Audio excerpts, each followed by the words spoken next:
នេះជាទស្សនភាពស្ពានស្រុកខ្ញុំពេលដែលខ្ញុំមកខ្ញុំជិះតាមផ្លូវនេះមកអានេះគឺជាម៉ូតូដ៏ស្រស់ស្អាតរបស់ខ្ញុំនេះគឺជាម៉ូតូរបស់ខ្ញុំអូខេបាទស្ពាននេះគឺច្រើនឆ្នាំហើយគឺតាំងពីសម័យមុនបងប្អូនអរគ្នាគឺបាទឥឡូវគឺគាត់មានបងមួយនេះគាត់ជិះមកទៅអូបងគាត់ជិះ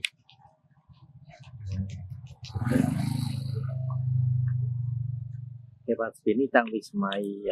ពលពតដល់បងប្អូនហើយស្ពាននេះគឺយើងឃើញមានភាពទៅដំណើរមួយដែរគេស្ពាននេះគឺយើងមានអ្វីដែរស្ពាននេះគឺប្រកែណាបងប្អូនស្ពាននេះគឺយើងហូបទៅតាមស្ពាន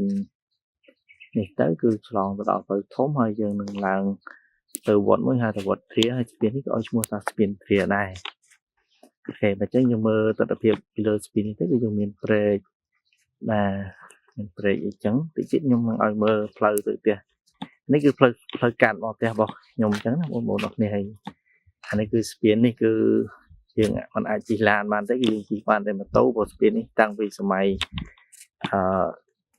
ម៉ាក់ប៉ារបស់ខ្ញុំយូរគឺច្រើនឆ្នាំមែនទែនអញ្ចឹងគឺកន្លែងខ្លះគឺបាក់ប្រកាន់ដៃដែរតែសារយើងច្រើនឆ្នាំតំបន់នេះឥឡូវគឺគេធ្វើកញ្ចុះច្រើននៅតាមមាត់ព្រែកចុះច្រើនណាហើយនៅតាមនេះទៀតអីខេហើយមើលនេះគឺជាផ្ទៃទឹកព្រែកហើយបើយើងមើលពីខាងគូស្ពាននេះទៅគឺទិដ្ឋភាពស្អាតណាបងប្អូនហើយយើង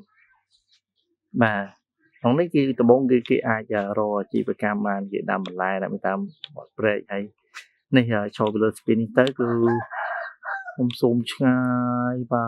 ចំក្នុងជួរភូមិខ្ញុំតិចទៀតខ្ញុំឡើងទៅដល់ហើយភូមិរបស់ខ្ញុំគឺនៅនោះចំមុខកាមេរ៉ានេះគឺនេះចំមុខត្រង់នេះគឺភូមិរបស់ខ្ញុំនេះគឺព្រែកគឺយើងជិះម៉ូតូឆ្លងព្រែកកាលសម័យដែលខ្ញុំនៅរៀនដែលខ្ញុំជិះ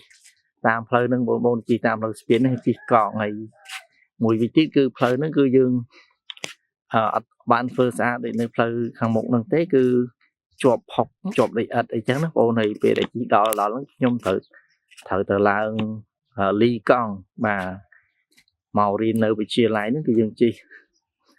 ម៉ូតូគេចេញចូលច្រើនដែរថ្ងៃនេះគឺមាន